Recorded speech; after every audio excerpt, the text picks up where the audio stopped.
Mangalagiri NRI హాస్పిటల్లో హోంమంత్రి Anitha police సిబ్బందికి పరామర్శ అందించారు. కృష్ణా జిల్లా చల్లపల్లి పోలీస్ స్టేషన్లో టపాసుల పేలుడు ఘటనలో గాయపడి ఎన్ఆర్ఐ హాస్పిటల్లో చికిత్స పొందుతున్న పోలీస్ సిబ్బందిని హోంమంత్రి వంగలపూడి అనిత పరామర్శించారు.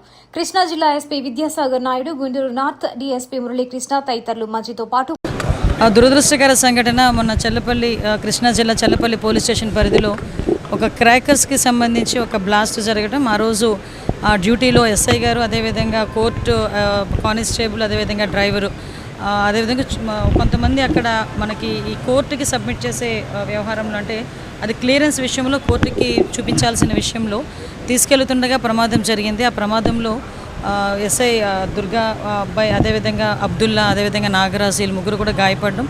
ఇమీడియట్గా అక్కడికి ఇన్సిడెంట్ జరిగిన వెంటనే ఎస్పీ గారు సంఘటనా స్థలానికి వెళ్ళి అదంతా పరిశీలించి ఇమీడియట్గా వీళ్ళందరినీ కూడా అంబులెన్స్లోని షిఫ్ట్ చేసి మెరుగైన వైద్యం గురించి ఇక్కడ ఎన్ఆర్ఐ హాస్పిటల్కి ఆ రోజు జాయిన్ చేయడం జరిగింది.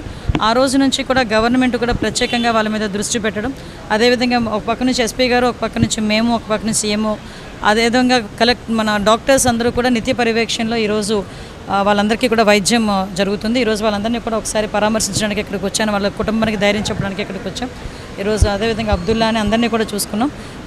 అబ్దుల్లాకి ఒకటికి ఒక 50 to 60% బర్న్స్ ఉన్నాయని ఇప్పుడు ప్రస్తుతానికి వైద్యానికి సహకరిస్తున్నాడు అబ్బాయి.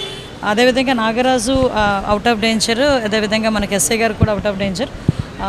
డాక్టర్స్ కూడా చాలా పర్టికులర్గా వీళ్ళ మీద ప్రత్యేకమైన దృష్టి పెట్టి రెగ్యులర్గా చూసుకుంటున్న పేషెంట్స్ ఎలాగో చూసుకుంటారో అలాగే వీళ్ళని కూడా ప్రత్యేకంగా దృష్టి పెట్టి సరైన మానిటరింగ్ చేసుకుంటూ వాళ్ళు చూడటం వలన లిటరలీ చెప్పాలంటే ఈరోజు మన ప్రాణ నష్టం ఏమీ జరగలేదు. దానికి పర్టికులర్గా ఎన్ఆర్ఐ డిపార్ట్మెంట్, ఎన్ఆర్ఐ హాస్పిటల్ వైద్య బృందాన్ని అందరికీ కూడా నా తరపున నేను స్పెషల్ థ్యాంక్స్ చెప్తున్నానండి, వాళ్ళకి ధన్యవాదాలు తెలియజేసుకుంటున్నాను.